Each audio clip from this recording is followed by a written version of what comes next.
Hello बच्चों, let's read the question first. Formation of alkene by action of zinc and alkyl halide is called. चार options given है. Wurtz reaction, Franklin reaction, Colebrook reaction या Clemmensen reaction. तो हमें options से choose करना है. तो हम सबसे पहले ऑप्शन डिस्कस करते हैं. फर्स्ट ऑप्शन ए है वुड्स रिएक्शन. तो बच्चों वुड्स रिएक्शन में क्या होता है? वुड्स रिएक्शन में हेलो एल्केन रिएक्ट करता है with sodium in the presence of dry ether और हमें मिलता है एल्केन. ठीक है, तो ये रिएक्शन होती किस तरीके से है? जब हम हेलो एल्केन में Na डालते हैं ड्राई ईथर के प्रेजेंस में, तो Na मेटल है तो वो इलेक्ट्रॉन प्रोवाइड करता है. ठीक है, तो इलेक्ट्रॉन R के पास जैसे ही जाता है, हेलोजन रिमूव हो जाता है, X रिमूव हो जाता है और हमें R रेडिकल मिलता है. सेकेंड स्टेप में ये R रेडिकल फिर से एक और R रेडिकल से रिएक्ट करता है और डाइमराइज हो जाता है, हमारे पास RR फॉर्म होता है. ठीक है, ये हमारी है वुड्स रिएक्शन. सेकेंड ऑप्शन है फ्रैंकलिन रिएक्शन. वैसे फ्रैंकलिन रिएक्शन में क्या होता है ये हम सीखते हैं. फ्रैंकलिन रिएक्शन में भी एल्केन फॉर्मेशन ही होती है. फॉर एग्जाम्पल हमारे पास RH है. फ्रैंकलिन रिएक्शन में हमें लेना होता है zinc in the presence of dry ether and heat. इस पे भी एल्कीन फॉर्मेशन ही होती है.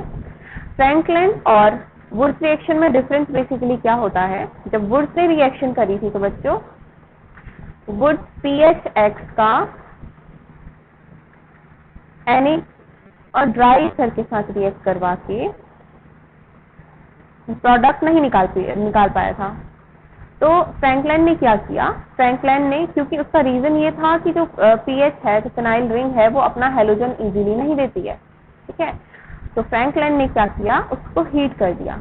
तो फ्रैंकलिन ने PHX को हीट किया in the presence of metal zinc, तो ये डाइमराइज हो गया. ठीक है, बेसिकली ये मेन डिफरेंस है इन दोनों के बीच में. हम अपना ऑप्शन थर्ड देखते हैं. ऑप्शन सी है कोलब्रुक रिएक्शन.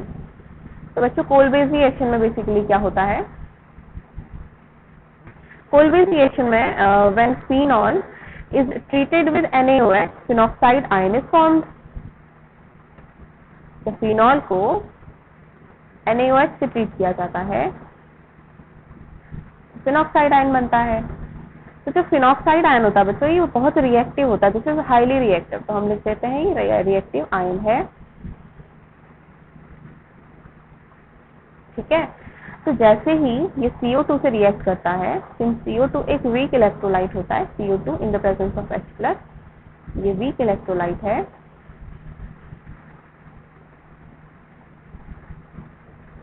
जैसे ही इसे रिएक्ट करता है, हमारा प्रोडक्ट मिलता है 2-हाइड्रोक्सी बेंजोइक एसिड. ठीक है, जिसको हम बोलते हैं सैलिसिलिक एसिड. Salicylic acid. हमारा फोर्थ ऑप्शन है क्लेमेंशन रिएक्शन. बच्चों क्लेमेंशन रिएक्शन बेसिकली एक रिडक्शन प्रोसेस है. इससे क्या होता है? कार्बोनिल का रिडक्शन होता है और एल्केन फॉर्मेशन होता है. ठीक है, तो फॉर एग्जांपल हमारे पास कार्बोनिल गिवन है RCO R'. ये in the presence of zinc and amalgam